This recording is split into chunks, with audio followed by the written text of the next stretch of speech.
안녕하세요. 코인우먼입니다. 오늘은 2024년 2월 5일 월요일 오후 1시 48분경입니다. 한 주가 다시 시작되었습니다. 설 연휴가 있는 주이기 때문에 분주하신 분들도 많으실 텐데요. 기분 좋은 한 주 되시기를 바라면서 구독과 좋아요, 알림 설정도 정중히 부탁드리겠습니다. 리플의 기술적 위치 먼저 보도록 하겠습니다. 새벽간에 비트코인이 소폭 하락하면서 리플도 커플링 되어서 역시 약간 내려앉았는데요. 현재는 약 695원 정도의 가격을 보이고 있습니다. 파란색 동그라미 친 부분을 보시면 약하게 데드크로스가 나와서 앞으로 물량이 더 나올 개연성을 보이고 있지만 하늘색 동그라미 보시면 윌리엄스 차트에서는 초단기 바닥을 찍고 올라서는 모습이기 때문에 기술적 해석의 면에서는 690원 선에서 단기 반등이 나올 확률이 나타나고 있음을 단타 성장의 투자자분들은 참고하시면서 자리 잡으시면 좋을 것 같습니다. 리플 제품 마케팅 담당 올리버 세고비아가 최근 링크드인을 통해서 3년 만에 미국에서 송금 라이센스 관련 제품을 발표할 예정이라고 밝혔습니다. 해당 담당자에 의하면 지난 3년 동안 미국 시장에서 비교적 활동하지는 않았지만 향후 리플은 미국 대부분 주를 포괄하는 송금 라이센스와 관련된 제품이 될 것이다 라고 했는데요. 이러한 발표는 XRP 홀더분들의 기대를 자아내기도 했습니다. 우선 리플의 사업은 미국 밖에서 90%가 이루어지고 있다는 사실을 잘 알고 계실 겁니다.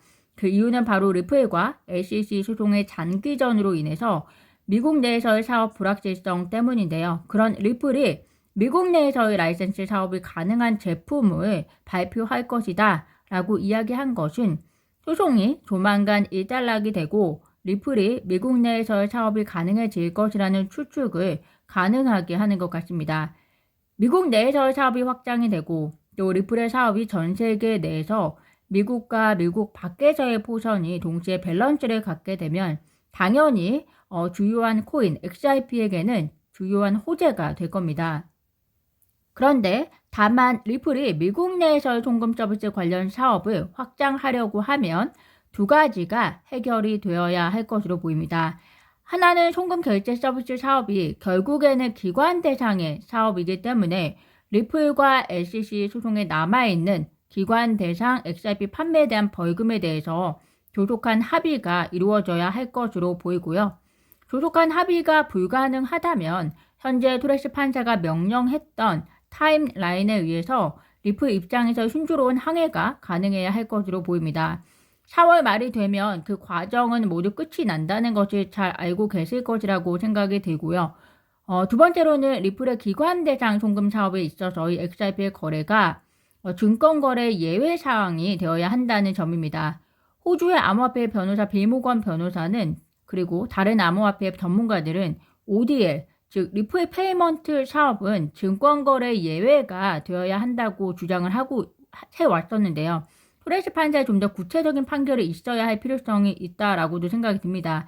이와 관련해서 SEC와 리플이 벌금 합의와 함께 자체적인 합의가 있을지 혹은 토레스 판사의 최종 판결에서 그에 대한 언급, 즉 리플 페이먼트에 대한 언급이 있을지는 좀 더 기다려봐야 할 것으로 보이고요. 다만 리플 입장에서는 당연히 긍정적인 전망과 함께 미국 내에서 사업을 할 준비를 하고 있다라고 보시면 될 것 같습니다.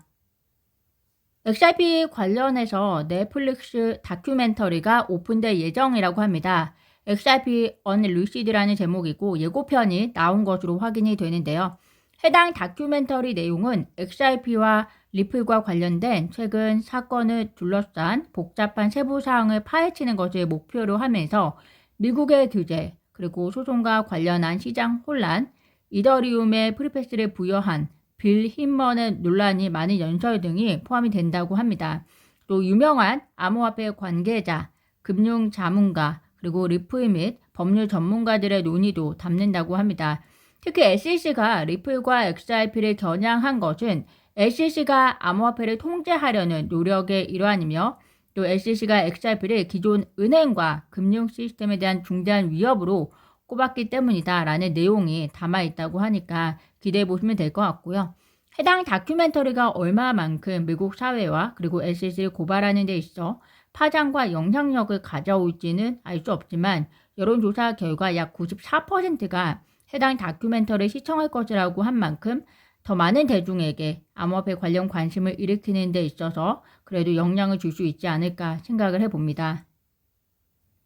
비트코인 선물 ETF 거래가 국내에서는 이루어질 수 없어서 국내 투자 금융기관과 그리고 개인 투자자들의 원성을 자아내고 있는 것은 잘 아실 겁니다. 그 이유에 대해서는 이전에 간단히 말씀드린 적이 있듯이 우리나라에서는 비트코인이 기초 자산으로 명시가 되지 않았기 때문에 비트코인을 기반으로 한 현물 ETF를 거래할 수 있는 명분이 없다는 것으로 간단히 이해하시면 될 것 같은데요.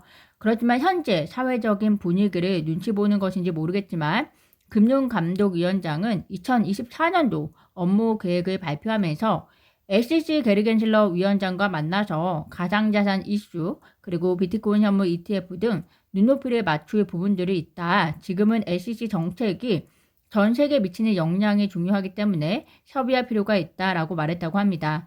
즉, 이 말은 SEC 정책이 전 세계에 영향을 많이 미치는 만큼 우리나라에 어떻게 이 비트코인 현물 ETF를 적용시킬지 오픈해서 보겠다는 것으로 해석이 되고요. 국내 자본시장법까지 바로 변경하려면 시간이 걸릴 것이기 때문에 아마 다른 루트를 찾아서 승인을 검토해 보지 않을까 이런 개인적인 생각이 듭니다. 1월 FOMC에서 3월에 금리 인하 계획이 적다라고 발언했었던 파월이 CBS 방송에서 당장 금리 인하에 대해서는 신중하게 접근할 것이라고 이야기하면서 금리 결정과 관련해서 정치적 요소는 고려하지 않는다라고 강조했다고 합니다. 이에 따라서 현재 원달러 환율도 상당히 올라간 상태인 것은 투자자분들도 잘 아실 거라고 생각이 되는데요. 그렇지만 3월 당장은 아니지만 금리 인하에 대한 카드는 올해 어느 때에든 열려 있는 상황이기 때문에 시점에 대해서는 투자자분들의 객관적인 기준에 의해서 어느 정도 예상치를 가지고 계셔야 할 것으로 보입니다. 코인베이스의 경우에는 그간 비트코인을 압박해 왔던 많은 기술적 요인들이 고갈되고 있다라고 하면서 금리 인하가 시작이 되는 5월 양적 완화와 함께 그리고 반감기 그리고 그러한 것들이 비트코인의 긍정적 가격 움직임으로 가시화될 것이다. 이렇게 분석을 하고 있으니 참고하시면 될 것 같습니다. 오늘 제가 준비한 소식은 여기까지입니다. 오늘도 영상 시청 진심으로 감사드리고요. 구독과 좋아요, 알림 설정은 코인 우먼에게 큰 힘이 됩니다. 감사합니다.